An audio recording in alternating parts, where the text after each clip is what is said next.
In the summer of 2016, a schoolteacher from Atlanta stepped off a domestic flight at Jeju International Airport carrying a duffel bag, a dog-eared paperback novel, and a plan to spend 9 quiet days walking the volcanic trails of Halasan before returning to her classroom in Seoul. She told her mother she would call every evening. She told her younger sister she would bring back tangerine candy from the island's famous orchards. She told her best friend, half joking, that she needed the trip to remember who she was outside of grading papers and heartbreak. Nobody who loved her ever heard her voice again. Police searched the coastline. They searched the lava fields, the pine forests, the black sand beaches, and the narrow footpaths that wound up toward the mountain's crater. They found her hiking boots folded neatly beside a trail marker, her phone powered off, her return ticket unused. Nothing else. No struggle. No blood, no witnesses who could agree on what they saw. The case went cold within a year, filed away in a drawer of a small island precinct that prided itself on tourists arriving and tourists leaving, never on tourists vanishing into the mountain mist. 7 years later, a manila envelope arrived at a modest brick house in Atlanta with no return address, containing a single memory card. What was on it would reopen a case that an entire island had tried to forget. What investigators uncovered next shocked everyone. Before we continue, if you enjoy mysteries, cold cases, and shocking investigations, make sure to like this video, subscribe to the channel, and turn on notifications so you never miss another mystery. Deja Whitfield had always been the kind of person who noticed things. She noticed when a student's handwriting shrank week over week, a quiet sign of a kid folding in on himself at home. She noticed when her mother's laugh sounded thinner over the phone, a tell that Carol Whitfield was worrying about the electric bill again and too proud to say so out loud. She noticed the exact moment, in any room, when someone needed permission to speak before they would say what they actually meant. It was this noticing, more than her degrees or her lesson plans, that made her a good teacher. And it was this same noticing that would matter more than anyone could have guessed, years later, in a way no one who loved her wanted to imagine. She had grown up in southwest Atlanta, in a house with a leaning porch and a magnolia tree that dropped white blossoms onto the sidewalk every May, coating the concrete in a scent so thick her neighbors joked you could taste it. Her mother worked in hospital administration on the overnight shift, coming home at dawn, smelling of coffee and fluorescent light. Her father had not been part of the picture since Deja was 9 years old, a departure the family rarely discussed, and Deja never forgave, though she never said so aloud either. In his absence, Deja became the fixed point her younger sister Simone orbited. She checked Simone's homework at the kitchen table under a bare bulb. She answered Simone's questions about boys with more honesty than most older sisters bother to offer. Years later, she drove Simone to her first college campus tour with gas station coffee sweating in the cup holders, singing badly to the radio the entire drive to keep her sister's nerves from showing. Deja earned a scholarship to Spelman College, majored in English literature with a minor in linguistics, and spent a summer of her junior year teaching English abroad in Busan, South Korea, a trip that rearranged something fundamental in her sense of where her life might go. She came home that August talking about kimchi jjigae and neon signage, and the particular hush of a city at 4 in the morning when the delivery trucks were the only thing moving. 2 years after graduation, following a broken engagement to a man named Marcus Doyle that left her with a storage unit full of unreturned wedding magazines and a heart she described to Grace. Later, as functional but scarred, Deja packed 2 suitcases and accepted a position teaching 7th grade English literature at Maple Hill International School in the Yeonam-dong neighborhood of Seoul. By the time she disappeared, Deja had lived in Seoul for 4 years. Her classroom overlooked a small courtyard where magpies gathered in the mornings, and she had taped a hand-lettered sign above her whiteboard that read, in her own looping handwriting, "Notice everything."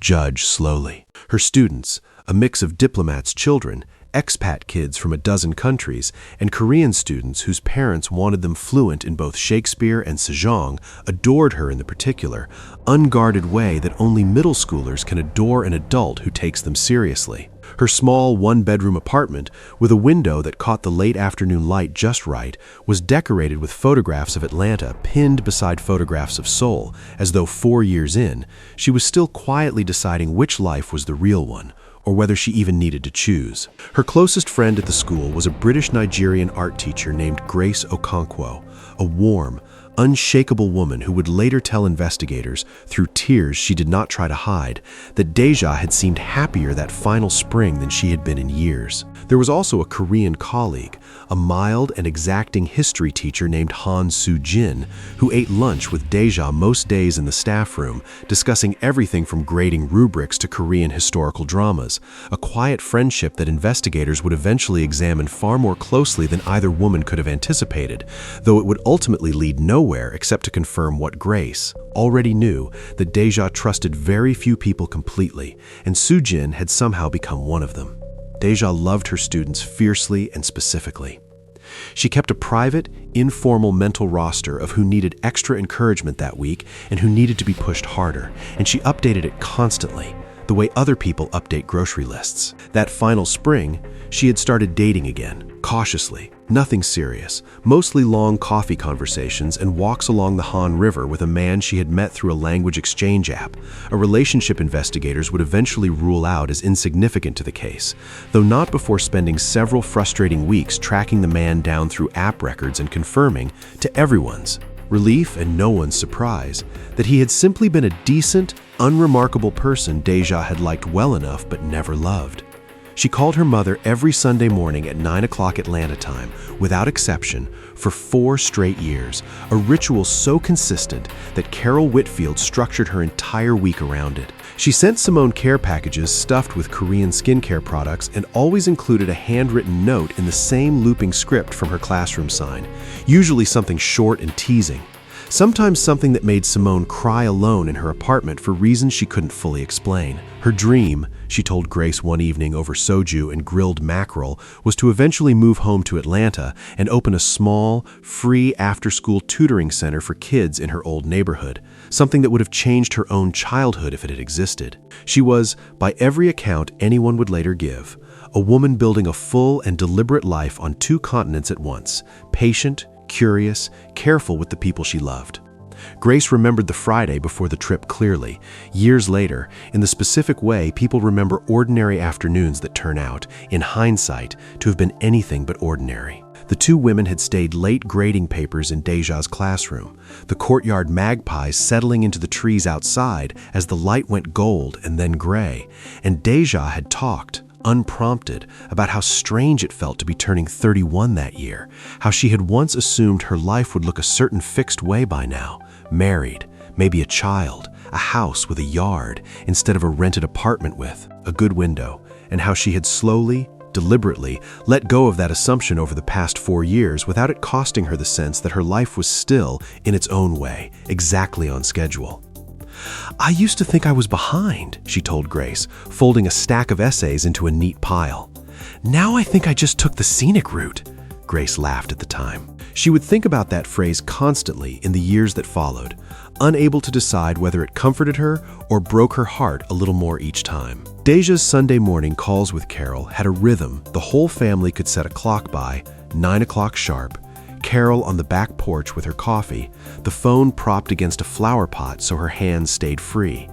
Deja's voice arriving 9 time zones later on a Sunday evening in Seoul, tired from the week but never too tired to ask about Simone's latest exam, about the neighbor's dog, about weather. The magnolia had started blooming yet. In the final weeks before the trip, those calls had turned increasingly toward Jeju. Deja reading aloud from a guidebook she had bought secondhand, describing the black volcanic rock and the tangerine orchards and the crater lake she hoped to see if her legs held out for the full hike. Carol teasing her that she'd come back talking about Korea's mountains the same way she'd once come back from Busan, talking about kimchi jjigae, unable to stop for weeks. Neither of them could have known it would be the last conversation of its kind they would ever have, and Carol has said, in the years since, that she is grateful. In the smallest and most complicated way a person can be grateful for anything connected to this story, that the final call was an ordinary one, full of nothing but tangerines and a mother's teasing and a daughter's laugh.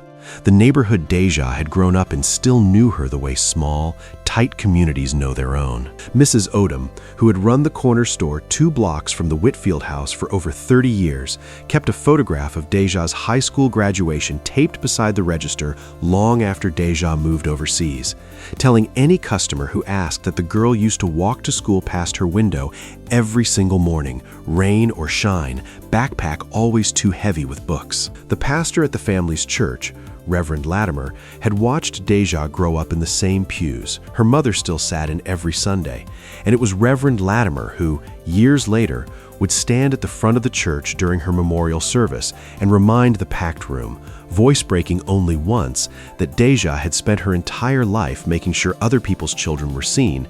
and that the community owed it to her memory to keep seeing them too. Old classmates from her high school, people she had not spoken to in over a decade, sent flowers and casseroles and long, rambling messages to Carol in the days after the news broke, each one describing some small kindness Deja had shown them decades earlier that they had never forgotten. A pattern so consistent across dozens of unrelated accounts that Simone eventually started keeping a folder of them, unable to throw a single one away. She was 31 years old.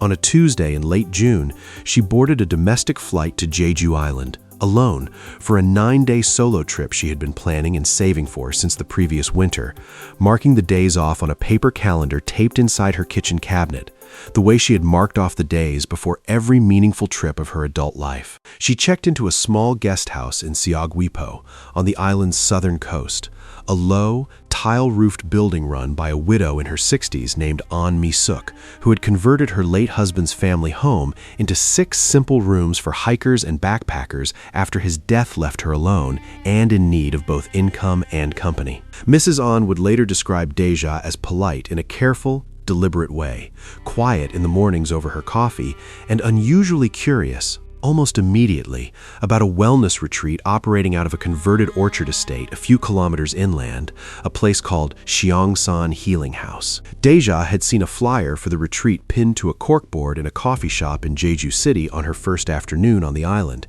Its glossy paper advertising guided sunrise hikes through hillside orchards, traditional tea ceremonies performed at dawn, and what the brochure called, in careful English translation, healing conversations led by a man named Director Yoon Chul-min, a former monk turned motivational speaker whose calm, magnetic presence had earned him a growing following among tourists and locals alike, people seeking something more meaningful than another beach vacation, something that felt like transformation rather than leisure.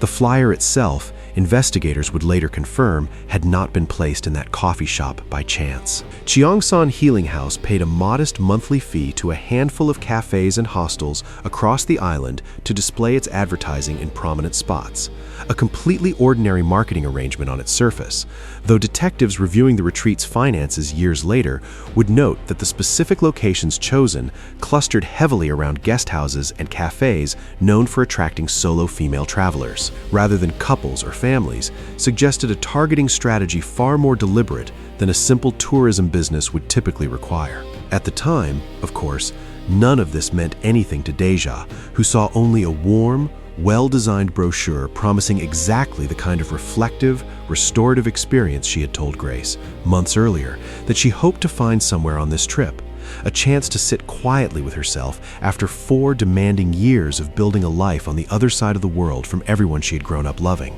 Deja signed up for a 3-day retreat beginning on her 4th day on the island. She told Mrs. An she was looking forward to it, though Mrs. An noticed, in hindsight, a flicker of something else in the way Deja said it, a curiosity that seemed to have an edge to it, though at the time it registered as nothing more than a traveler's enthusiasm. Deja told her mother, on what would become their final phone call, that she had met some interesting people on the island, and that Jeju was more beautiful than any photograph could capture. The volcanic rock, black and jagged against turquoise water, the orchards heavy with green fruit not yet ready for harvest. She did not mention Cheongsan Healing House by name during that call. She did not mention it in a single message to Grace or Simone either.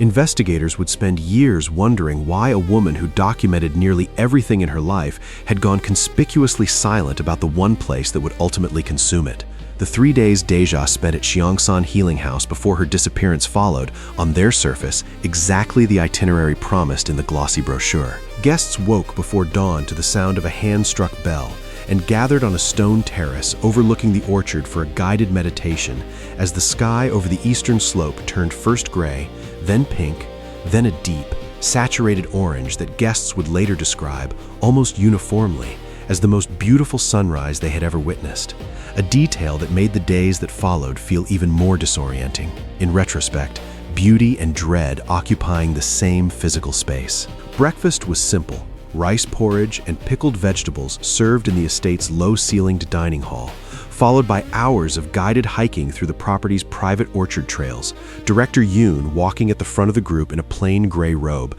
speaking in a low, unhurried voice about impermanence, about letting go of what no longer served you, phrases that guests found either genuinely moving or faintly unsettling depending, it would later seem, on how closely they happened to be paying attention to the man saying them. Evenings ended with tea ceremonies in a small wooden pavilion lit by paper lanterns, guests sitting cross-legged on cushions while staff moved quietly among them refilling cups. And it was during one of these evenings, Kelsey Marsh would later recall, that she first noticed Deja excuse herself early, twice, on 2 consecutive nights, offering only a vague explanation about needing air. On the morning of what should have been the second full day of the retreat, Deja did not appear for the group's scheduled sunrise hike. A fellow guest, a Canadian backpacker in her 20s named Kelsey Marsh, told the retreat's group leader that Deja's bed had not been slept in, though her belongings, including her passport and most of her clothing, remained undisturbed in her assigned room. The retreat staff, according to the statements they would later give, assumed she had simply wandered off on her own for the morning, a common enough occurrence, they insisted, among independent-minded travelers who found the structured retreat schedule too confining for their taste. By evening, when Deja still had not returned and had not answered any of her phone calls, which the staff claimed they had tried repeatedly, Director Yoon himself walked down to the main coastal road and reported her missing at the local police substation. It was the first of many decisions that would, over the following 7 years, strike investigators as either genuinely and appropriately concerned or carefully, deliberately performative, and, for a very long time, no one could say for certain which. But investigators would soon discover that a missing person report filed the same day she vanished wasn't even the strangest part of what came next. The island in late June carried a particular kind of heat, thick and wet, the air heavy with the smell of pine, resin, and salt, and the faint sweetness of unripe tangerines still hanging green on the trees. Search volunteers, most of them residents who had never met Deja Whitfield but showed up anyway, because that was simply what people on the island did for one another, worked in staggered lines through the undergrowth from dawn until the light failed each evening, their orange vests darkening with sweat by mid-morning, their voices growing hoarse from calling a name that never once answered back. At night, the search paused, but the island did not quiet. Cicadas roaring in the pine canopy with a sound so constant it began to feel less like noise and more like silence itself, a backdrop against which every human sound, a dropped radio, a sob quickly swallowed, a detective's low voice on the phone with Seoul, felt startling and exposed. Reporters from mainland outlets arrived by the 4th day, cameras trained on the same trail marker where the boots had been found, and Mrs. On, watching from her guest house porch as the media presence grew, later told police she had never seen the island's usual hospitality curdle so quickly into something closer to suspicion, neighbors eyeing one another over the question of who, if anyone, might know more than they were saying. The initial search covered the trails radiating out from the retreat property, the coastal cliffs a short drive away, and the dense pine forest climbing toward Halasan's lower slopes, where volunteers in orange vests spent 3 days combing undergrowth in 90-degree heat, calling Deja's name into a silence broken only by cicadas and, occasionally, the distant bark of a search dog catching and then losing a scent. The dogs picked up her trail at the edge of the retreat property and followed it 2 kilometers to a wooden trail junction where the scent stopped abruptly, as though Deja had simply ceased to exist at that exact point on the map, swallowed by air rather than earth. Her hiking boots were found there, folded neatly beside the trail marker, laces tucked carefully inside each boot, arranged with a precision that struck the lead detective, a methodical, soft-spoken man named Oh Se-hin, as deeply and immediately wrong. People who fall from cliffs in a panic do not remove their boots first and fold them like laundry. People running from something do not pause to tuck their laces away. Detective O stood at that trail marker for nearly 20 minutes on the third day of the search, saying nothing, staring at those boots, and later told a junior officer that something about the scene felt staged, though he could not yet say what, or by whom, or why. 3 days into the search, a local fisherman named Kang Dae-ho came forward with a detail that would haunt the case for 7 years without anyone quite knowing what to do with it. He told police he had seen a white van parked on a dirt access road near the northern edge of the Cheongsan property on the night Deja disappeared, its engine idling, its headlights switched off at nearly 2 in the morning, an hour when nothing on that stretch of coastline typically moved. He said he had assumed the van belonged to the retreat, some late arrival or early departure, and had thought nothing more of it until he heard, 2 days later, about the missing American teacher, at which point the memory settled into his stomach like a stone. When police checked, Cheongsan Healing House owned no white van, and none of its listed vehicles matched Kang's description. Director Yoon explained, with the same calm, unhurried voice he used in every interview, that guests occasionally arranged their own private transportation, and that he could not possibly account for every vehicle passing near his property in the dead of night. The explanation was plausible on its face. It was also, as Detective O noted in his file with visible frustration, entirely unverifiable, and unverifiable was a word that would follow this case, unresolved, for 7 full years. The investigation that followed was thorough by the standards of a small island precinct handling its first missing foreign national in over a decade, though Deja's family would later argue, with a bitterness they had earned, that thorough was never the same thing as sufficient. Detective O interviewed every guest who had attended the retreat that week, cross-referencing their statements line by line for inconsistencies, a process that took nearly 2 months given the international spread of the guest list. Kelsey Marsh, the Canadian backpacker, described Deja as friendly but privately troubled by something she had overheard the night before her disappearance, a hushed argument near the estate's locked administrative office that she could not make out clearly through the wall, but that had left her unsettled enough to mention it, unprompted, during her first police interview. A second guest, a quiet, precise Korean man named Park Ji-ho, who had attended 3 previous Cheongsan retreats over the years, gave a statement so exact and so thoroughly rehearsed sounding, down to the minute of every activity he claimed to recall, that Detective O flagged him privately as a person worth watching, though nothing concrete would ever tie Park directly to the disappearance, only the detective's persistent instinct that a man who has memorized his own alibi this completely is a man protecting something, even if that something is not what investigators initially assume. Mrs. Ann, the guest house owner, wept through her own interview and insisted that Deja had seemed excited, rather than afraid, in the days leading up to the retreat, genuinely looking forward to the experience rather than dreading it. Mrs. An's adult son, a quiet young man named An Tae-young, who worked part-time as a driver and general handyman for the Cheongsan estate, gave a statement so brief and so carefully, almost mechanically worded, that Detective O underlined it twice in his notebook before moving on to louder, more immediate leads, a decision he would come to regret bitterly for the remainder of his career, though at the time, with no evidence pointing toward the young man beyond a gut feeling about his stiffness under questioning,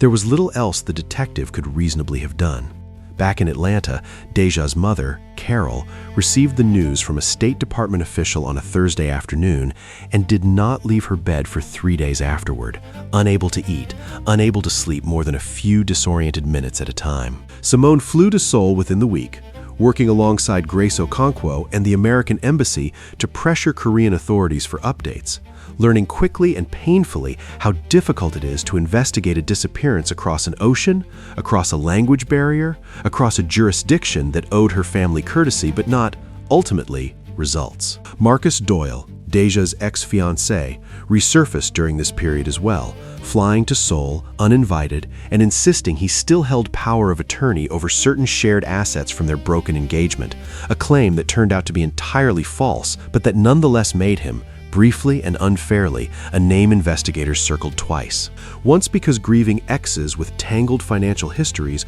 are always circled as a matter of procedure, and once because Marcus could not, at first, adequately explain his whereabouts during the exact week Deja vanished, having told mutual friends he was in Atlanta while his credit card records placed him, mysteriously and embarrassingly, in Los Angeles. He would eventually be cleared, the discrepancy explained by an unrelated and frankly humiliating personal matter he was too proud to disclose to police at first, involving a woman he had been seeing in secret and did not want Carol Whitfield to know about. When Lauren Ellis finally confronted him directly, sitting across a diner booth in a strip mall outside Atlanta, Marcus admitted the truth in a single exhausted breath, that he had been in Los Angeles visiting someone he had started seeing 8 months after his engagement to Deja ended, that he had lied about his location purely out of shame, worried that Carol would see it as evidence he had moved on too easily, too soon, from a woman she still hoped, at that point, might simply walk back through the door. Lauren verified the claim within a week through hotel records and a reluctant but cooperative witness, and Marcus Doyle was formally cleared, though the 2 years his name had occupied at the top of the suspect list. Lauren later admitted in her own private notes on the case, represented exactly the kind of wasted institutional attention that lets the actual truth sit undisturbed for far longer than it should. But for nearly 2 years, Marcus Doyle's name sat stubbornly at the top of a suspect list built more on grief, proximity, and old wounds than on actual evidence, a painful distraction that cost the investigation time it did not have to spare. In the weeks that followed the initial search, Detective O widened his net far beyond the guests of Cheongsan Healing House, and the list of people he interviewed grew stranger and more sprawling than anyone at the small precinct had anticipated. A retired detective named Choi Bum-suk, who had worked the island's last major missing persons case nearly 20 years earlier. A teenage girl who vanished from a beach town and was never found, insisted on inserting himself into the investigation, showing up unannounced at the precinct with theories, photographs, and a wall of red string he had built in his own garage over 2 decades of obsession, with a case that had never let him go. Detective O humored him for weeks, partly out of respect for the older man's experience and partly because, buried inside the noise of his fixation, Choi occasionally surfaced a genuinely useful observation, including the note that both disappearances had occurred within driving distance of properties later linked, however loosely, to the same regional business association that Cheongsan Healing House belonged to, a thread that would not fully matter until years later, but that Detective O filed away nonetheless. Deja's former language exchange partner, a soft-spoken graduate student named Kim Do-yeon, was questioned extensively and cleared within days, his own phone records placing him in Busan visiting his grandmother during the exact week Deja disappeared, an alibi confirmed by no fewer than 6 family members and a hospital visitor log. Han Soo-jin, Deja's history teacher colleague in Seoul, was interviewed twice by Korean authorities working with the Seoul Metropolitan Police at the request of the embassy, questioned gently but thoroughly about the closeness of her friendship with Deja, about a handful of intense, whispered conversations Grace Okonkwo had noticed between them in the weeks before the trip, conversations Grace herself had once, in a moment of exhausted suspicion during the 2nd year, wondered whether she should have flagged sooner. Soo-jin wept through both interviews and produced, unprompted, a folder of old text messages between herself and Deja that showed nothing more sinister than 2 friends discussing a difficult student's home situation and, separately, Soo-jin's own private anxiety about an arranged introduction her parents were pressuring her into, a burden she had confided in Deja precisely because Deja was the rare kind of person who never repeated a secret to anyone. Investigators moved on from Soo-jin within a month, though the process of clearing her, Grace later admitted, had strained their friendship in ways that never fully healed even after the truth came out years later. A former hiking guide who had once worked seasonally for Cheongsan Healing House before a falling out with director Yoon over unpaid wages, a wiry, restless man named Ha Jun-so, gave police a statement that hinted at deeper trouble at the estate without ever quite naming it directly, describing an atmosphere among the retreat's inner staff that felt, in his words, too careful guests occasionally. Arriving distressed and leaving compliant in ways that unsettled him even at the time, though he could point to nothing concrete enough for police to act on.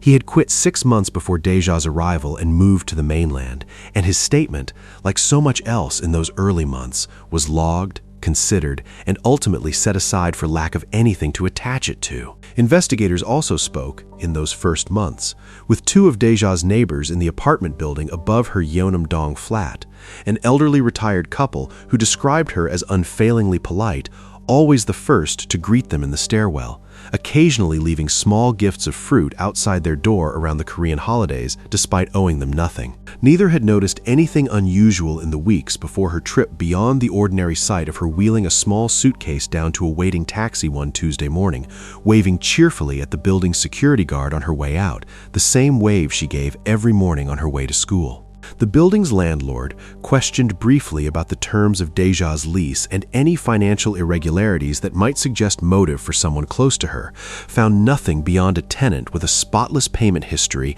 and 11 months remaining on a contract she had every apparent intention of fulfilling. Even the building's superintendent, a gruff man named Mr. Song who rarely had a kind word for anyone, told Detective O's Seoul liaison that Deja was the only tenant in the building who ever remembered his birthday. A detail so incongruous with his general demeanor that the officer noted it in the file almost out of curiosity rather than relevance, one more small proof among dozens gathered that year. Of a woman who moved through the world, leaving warmth behind her wherever she went, a fact that made the growing shape of the investigation's darker findings, years later, feel like an even crueler contrast than it might have otherwise. If you're enjoying this investigation so far, take a moment to like the video and subscribe. It really helps the channel continue bringing you stories like this. Now let's continue, because what investigators uncovered next was even more disturbing. The formal search for Deja Whitfield ran for 11 months before Jeju Provincial Police officially classified the case as inactive, a bureaucratic phrase that meant, in practice, that no one was actively looking for her anymore, that her file had been moved from an open drawer to a closed one. Carol Whitfield refused to accept that phrase as final. She spent a significant portion of her retirement savings hiring a private investigator named Lauren Ellis, a former FBI agent turned independent consultant specializing in international missing persons cases who would remain connected to the Whitfield family for the next 6 years, long after her official retainer ran dry, because she told Carol near the start of the 3rd year that some cases simply do not release the investigator who takes them on, and this had become one of hers. Lauren's early efforts hit the same walls Detective O had hit before her. Cheongsan Healing House, it turned out, was a business built almost entirely on cash payments and deliberately opaque legal structures, registered under a holding company that made its finances nearly impossible to trace from abroad without subpoena power, which Lauren simply did not have as a private citizen operating in a foreign country. Director Yoon Chul-min presented himself, in every interaction with press and family alike, as a grieving host devastated by the disappearance of a guest under his care, and his composure never once cracked publicly, a fact Lauren found increasingly suspicious with each passing year rather than reassuring, the way genuine grief tends to fray at least slightly under sustained pressure, while performed, grief so often does not. Park Ji-ho, the frequent retreat attendee whose overly precise alibi had bothered Detective O from the start, relocated to mainland Korea within a year of the disappearance and stopped responding to any attempted contact, a silence that read, to Lauren, less like guilt and more like a man who had seen something at Cheongsan he desperately did not want to be associated with, a distinction that mattered enormously but that she had no way to prove. Kelsey Marsh returned home to Canada and resumed an ordinary life. And when Lauren finally reached her by phone nearly 2 years after the disappearance, Kelsey admitted something she had never told Korean police clearly enough the first time, too frightened then, as a foreign backpacker in a country not her own, to insist on being heard. She believed the hushed argument she had overheard the night before Deja vanished had involved Deja's own voice, raised and sharp, and a second voice, male, telling her to calm down, telling her to think carefully about what she was risking. Kelsey could not identify the second voice with any certainty. She had been too far away, listening through a shared wall in the dark, and the guilt of her own silence at the time, she told Lauren through tears 3 years too late, had followed her home across an ocean and never fully left. Lauren also pursued, over those same early years, a range of investigative avenues that never fully closed but that she refused to abandon entirely. She commissioned an independent review of Deja's last known cell tower pings, which showed her phone active near the retreat property until just after midnight on the night she vanished. Then nothing, a gap that matched Kelsey's account of an argument but explained nothing about what happened after. She requested, through the embassy, access to any available security footage from businesses along the coastal road near the retreat, only to learn that the nearest working camera, mounted outside a shuttered seafood restaurant, had been broken for months before the disappearance, a detail that struck Lauren, even then, as suspiciously convenient for anyone hoping to move unseen along that stretch of road. She looked into property ownership records for the Cheongsan estate and its surrounding parcels, uncovering a tangle of shell entities that all traced back, eventually and maddeningly, to the same holding company, but never far enough to name an individual she could act against. She flagged, more than once, the retreat's unusually high staff turnover, the way employees seemed to cycle through every year or two, rarely staying long enough to grow comfortable, a pattern she found meaningful without being able to prove it meant anything at all beyond ordinary seasonal hospitality work. Every autumn, on the anniversary of Deja's disappearance, Carol Whitfield published a public appeal online, a photograph of her daughter smiling in front of Seoul's autumn foliage alongside a plea for anyone with information to come forward, no matter how small the details seemed. Most years, it generated nothing beyond a wave of sympathetic comments and a handful of unhelpful tips from strangers convinced they had spotted Deja living a new life in Bangkok, in Bali, in a small town outside Vancouver. Each lead investigated and each one, eventually, quietly closed. Simone answered every single message herself for the first 3 years, unable to delegate even the obviously false tips to anyone else. A habit that Grace Okonkwo, visiting Atlanta for a difficult Thanksgiving during that stretch, gently suggested was less about finding Deja and more about refusing to let a single day pass where Simone was not actively doing something, anything, to bring her sister home. 4 years passed with no meaningful new leads. Deja's classroom at Maple Hill International School was eventually taken over by another teacher, though Grace Okonkwo kept a small photograph of Deja pinned quietly inside her own classroom door, a private ritual she never explained to her students and rarely explained even to herself. Carol Whitfield's hair turned gray in visible patches during those years, and Simone, who had once planned to become a pediatrician, changed course entirely, unable to imagine building a career around anything other than families like her own, and became a victim's advocate specializing in Americans missing abroad. The magnolia tree on the family's Atlanta porch kept blooming every single May, regardless of what the family around it was enduring, and every May, Carol found herself physically unable to look at it directly, turning her face away from the window until the blossoms finally dropped and the tree returned to its ordinary green silence.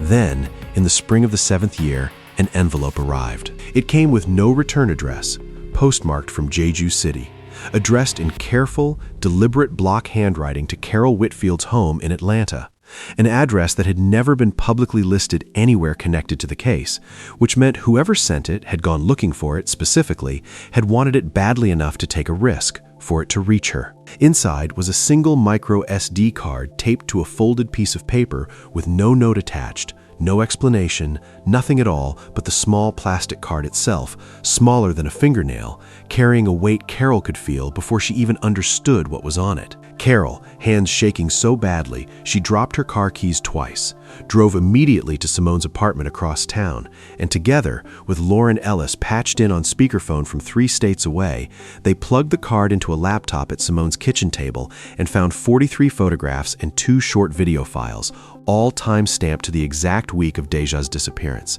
none of which had ever been shown to Korean police, none of which anyone outside of Cheongsan Healing House itself should ever have possessed. The photographs showed the interior of a locked administrative office at the retreat estate, a room guests had always been strictly forbidden from entering. They showed a metal filing cabinet standing open, its drawers packed with what appeared to be dozens of passports from a dozen different countries, alongside folders of financial documents, wire transfer records stretching back years, and what looked unmistakably like forged identification cards bearing the photographs of various foreign nationals paired with entirely different Korean names, dates. of birth and residency histories that did not match anything real. And in 3 of the photographs, unmistakably, unbearably, was Deja Whitfield herself, photographing the documents with her own phone at an angle that had accidentally caught her own reflection in the filing cabinet's glass door. Her expression a devastating mixture of fear and fierce, deliberate resolve, the exact look Grace Okonkwo would later say she recognized instantly from every parent-teacher conference where Deja had refused to back down on a student's behalf. But investigators would soon discover that even this staggering discovery, this proof that Deja had been alive and investigating something dangerous days after the search had already declared her trail cold, wasn't even the strangest part of what was still to come. The reopened investigation, now a joint effort between Jeju Provincial Police, a newly assigned and considerably more aggressive detective named Kim Yura, and Lauren Ellis working in coordination with the American Embassy, moved with a speed and urgency the original case had never possessed. Forensic analysts confirmed within days that the photographs on the memory card were authentic and unaltered, taken on a phone model matching the one Deja had owned at the time of her disappearance, a phone that had never been recovered by the original search and that everyone had assumed, incorrectly, had simply been lost somewhere on the mountain along with her. The passports discovered in the filing cabinet, once painstakingly traced by an international team over the following months, revealed something far larger and more disturbing than anyone connected to the original case had ever imagined. Over the preceding 6 years, at least 11 foreign guests of Cheongsan Healing House, the majority of them women traveling alone, many from countries where a disappearance might draw considerably less international pressure than one involving an American citizen, had reported items stolen during their stays at the retreat, most commonly their passports, later reported found and helpfully returned by retreat staff within a matter of days, a pattern so consistent across a decade that no single guest had ever recognized it as a pattern at all. What investigators now understood, piecing together financial records and forged documents guest by guest, was that those passports had never simply been misplaced and returned as an act of hospitality. Each one had been quietly photographed, cloned, and used as a template to construct entirely new fraudulent identities, sold to paying clients seeking to disappear from crushing debts, custody disputes, criminal charges, or worse, an identity laundering and document forgery operation hiding in plain sight behind incense smoke, tea ceremonies, and a director with a soothing radio-ready voice and a devoted following of thousands across social media. One of the 2 video files on the memory card, only 14 seconds long, showed Deja's hand steadying a folder of documents against the filing cabinet's open drawer while her voice, barely above a whisper, could be heard counting under her breath, as though she were tallying how many passports were inside, and Lauren Ellis, listening to that 14-second clip for the first time in Simone's kitchen, said later that it was the sound of Deja's voice itself, ordinary and focused and entirely unafraid in that specific moment, that broke her composure more than any of the photographs had, because it proved beyond any doubt that whatever fear ultimately caught up with her, it had not been present yet, not in that room, not while she was still simply doing the thing she always did best, paying close attention to something everyone else had walked past without a second glance. Deja Whitfield, investigators now believed with growing confidence, had stumbled onto some early thread of this operation during her first 2 days at the retreat, drawn in perhaps by the same relentless instinct for noticing things that had made her such a formidable classroom teacher back in Seoul, the instinct that flagged inconsistencies other people simply walked past without a second glance. She had grown suspicious enough, investigators believed, over those first 2 days to slip into the locked administrative office at night and begin documenting what she found there, likely intending,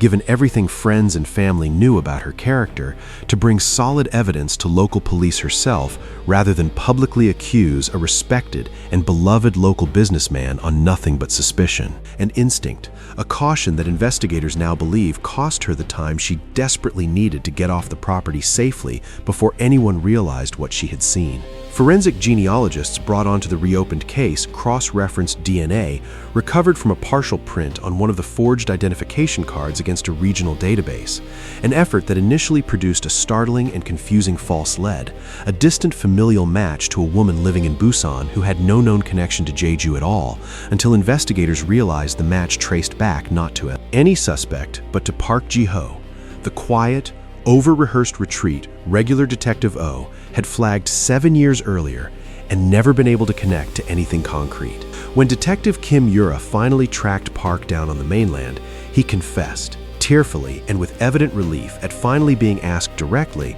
that he had not been a mere retreat guest at all, but a low-level courier for the forgery operation, tasked with transporting completed documents to buyers on the mainland in exchange for a fraction of the profits, a role he had accepted years earlier while he drowning in gambling debt and had never found a way out of since. He had no direct knowledge of what happened to Deja, he insisted, and had left the island entirely within a year of her disappearance, specifically because he suspected something far worse than fraud had occurred and could not live near it any longer.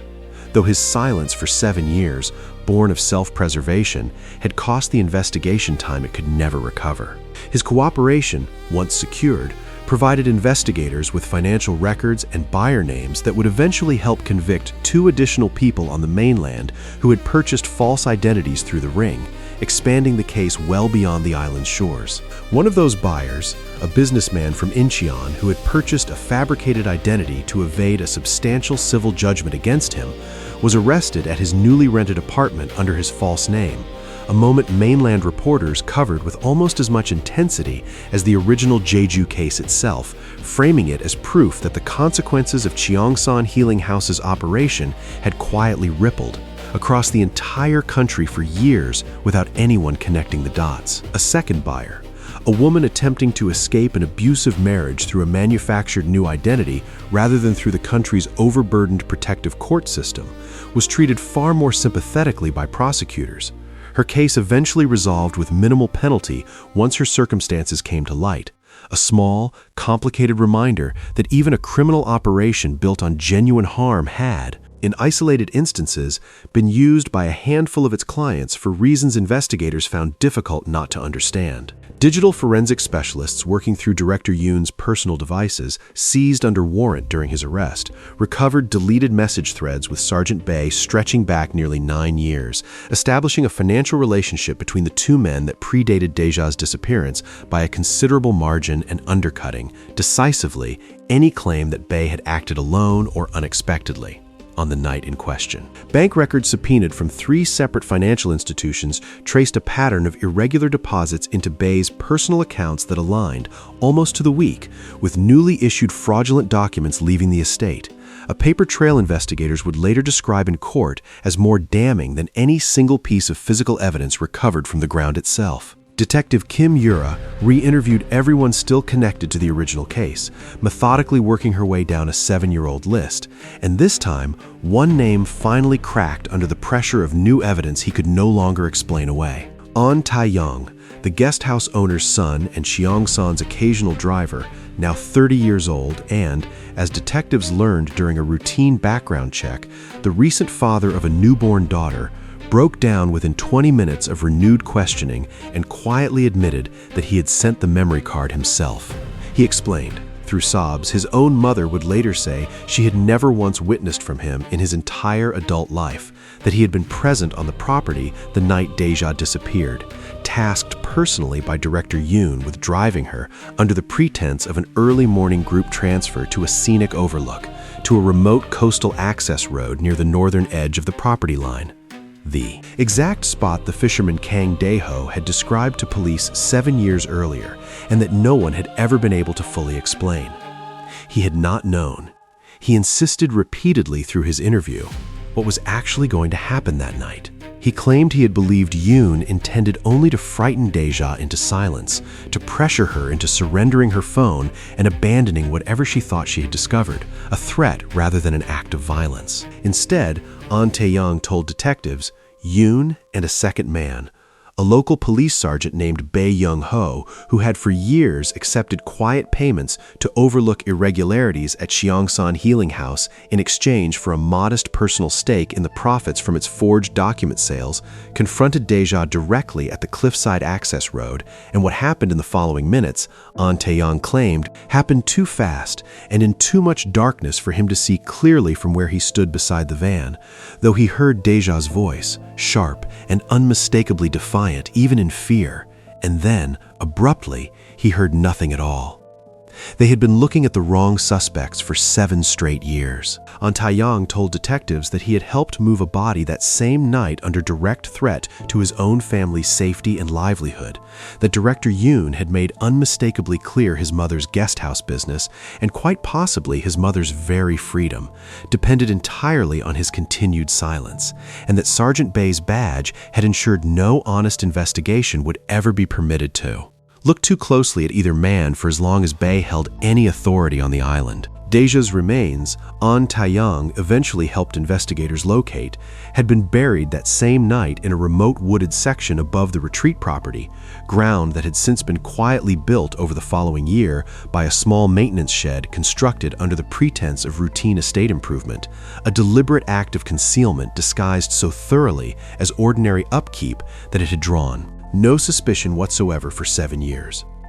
For years, An Tae-young admitted, he had told himself that the memory of that night belonged to him alone to carry, a burden he could manage privately through silence, through physical distance from the property whenever possible, through building an outwardly ordinary life around an unspeakable center. It was the birth of his daughter, born only 8 months before the memory card was mailed, that finally broke something loose inside him, an unbearable new awareness that he was now personally responsible for protecting a child in exactly the way the world had so completely failed to protect Deja Whitfield, and that he could not raise his own daughter inside a lie this large without eventually poisoning her life with it too, whether she ever learned the specifics or not. He had secretly copied the photographs from Deja's own recovered phone, which Director Yoon had kept locked away in a personal safe as leverage for all 7 of those years. A trophy of sorts, evidence of loyalty and complicity held over everyone who knew about it,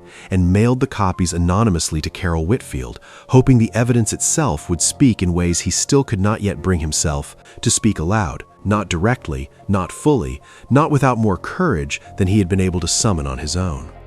The excavation itself drew a small, quiet crowd of residents who stood at a respectful distance beyond the police tape each day, some out of morbid curiosity, most out of a genuine, unspoken sense that the island owed this particular vigil to a woman it had failed. Mrs. An was seen among them on the 2nd day, standing apart from her neighbors, her face unreadable, though a shop owner who knew her well later said she had never seen the older woman look so completely emptied, a person carrying the specific grief of knowing, before anyone said it aloud, exactly what the forensic team was going to find beneath that shed. The excavation team worked in careful layers, photographing and cataloging each inch of disturbed earth, the process slow enough that reporters camped along the access road for the better part of a week, filing daily updates to an international audience that had, by then, been following the reopened case with an intensity the original disappearance had never received. The excavation of the maintenance shed's foundation,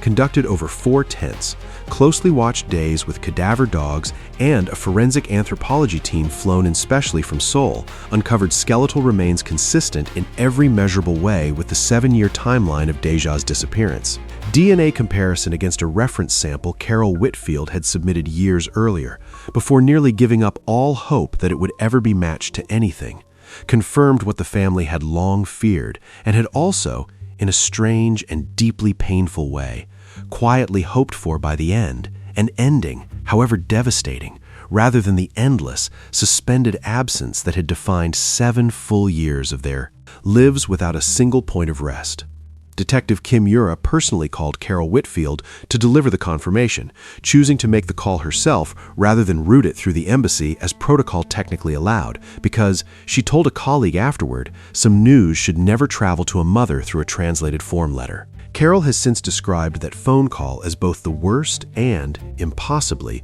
one of the most important moments of her life. The worst because it closed a door she had spent 7 years refusing to fully close, and important because, for the first time since the disappearance, she finally had something solid enough to grieve, a fact rather than a question mark, a place to eventually stand and plant, a tree rather than an absence with no edges at all.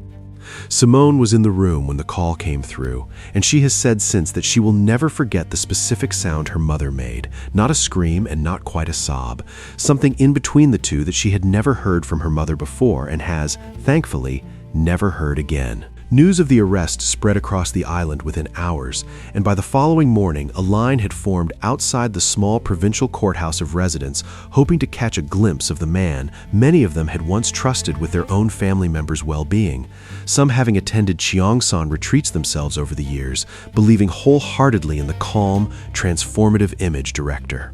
Yoon had spent a decade cultivating. Several former guests came forward voluntarily in the days that followed, describing retreats of their own that had felt, in hindsight, subtly manipulative in ways they had not fully registered at the time, guided conversations that pressed uncomfortably into personal finances, family conflicts, and travel documents under the guise of spiritual reflection, a pattern that prosecutors would later argue was not incidental to the business model but foundational to it, a slow, practiced grooming process designed to identify which guests might be vulnerable enough, isolated enough, or desperate enough to eventually become either victims of document theft or, in a smaller number of cases, willing clients themselves. Director Yoon Chul-min was arrested within days of the excavation, along with Sergeant Bae Young-ho, whose corruption, once investigators pulled at the thread An Tae-young had handed them, unraveled into a pattern stretching back well over a decade, involving bribes taken not only from Cheongsan Healing House,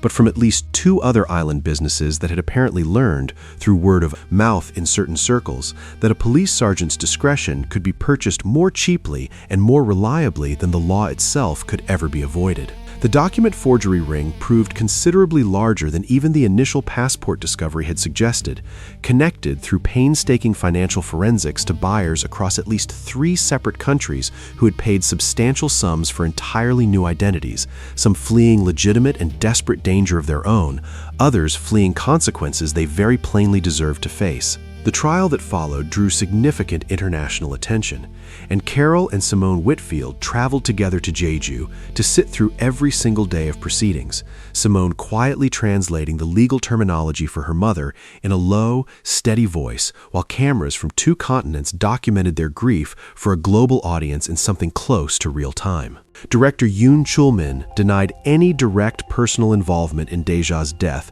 throughout the entire trial, insisting through a well-funded legal team that Sergeant Bae had acted alone in a single moment of panic that Yoon claimed he had only learned about after the fact, that he himself had only ever intended, that night, to recover stolen documents and frighten a guest into silence, nothing more. A defense that strained credibility badly, but that, combined with the passage of 7 years, the significantly degraded state of the physical evidence, and the practical limits of An Tae-young's testimony as a legally cooperating but not entirely unimpeachable witness, ultimately secured Director Yoon a considerably lighter sentence than the Whitfield family and much of the watching public believe. He deserved 12 years for his central role in the fraud operation, obstruction of justice, and accessory charges related to concealing a death, with prosecutors ultimately unable to prove a direct murder charge against him beyond a reasonable doubt inside a Korean courtroom. Courtroom observers who sat through the trial's most difficult week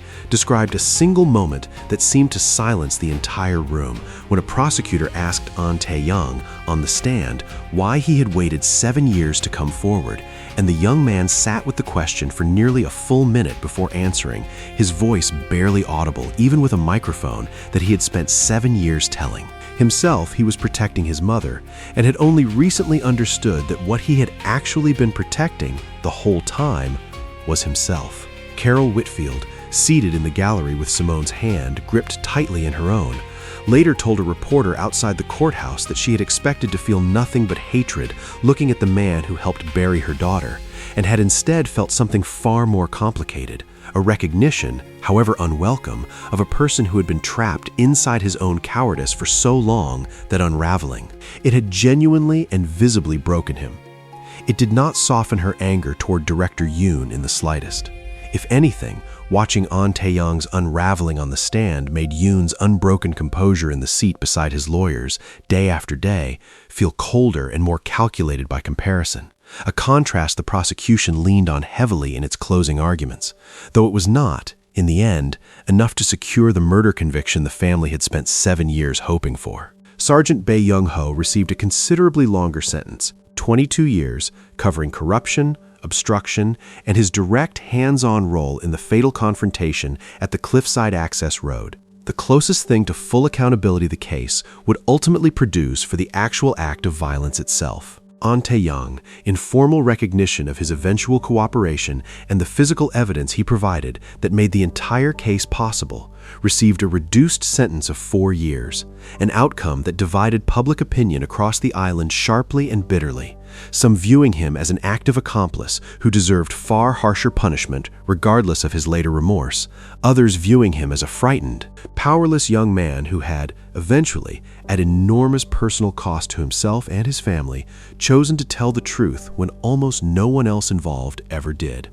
His mother, Mrs. An, closed the guest house permanently the same week of his sentencing hearing and has not spoken publicly about any part of the case since. Deja Whitfield's remains were flown home to Atlanta the following spring, 7 years and 1 full season after she had boarded a domestic flight, expecting to return with tangerine candy and stories about volcanic sunrises for her mother and sister. She was buried beneath a magnolia tree on family property, the same kind of tree that had bloomed every single May on her family's Atlanta porch throughout her entire childhood.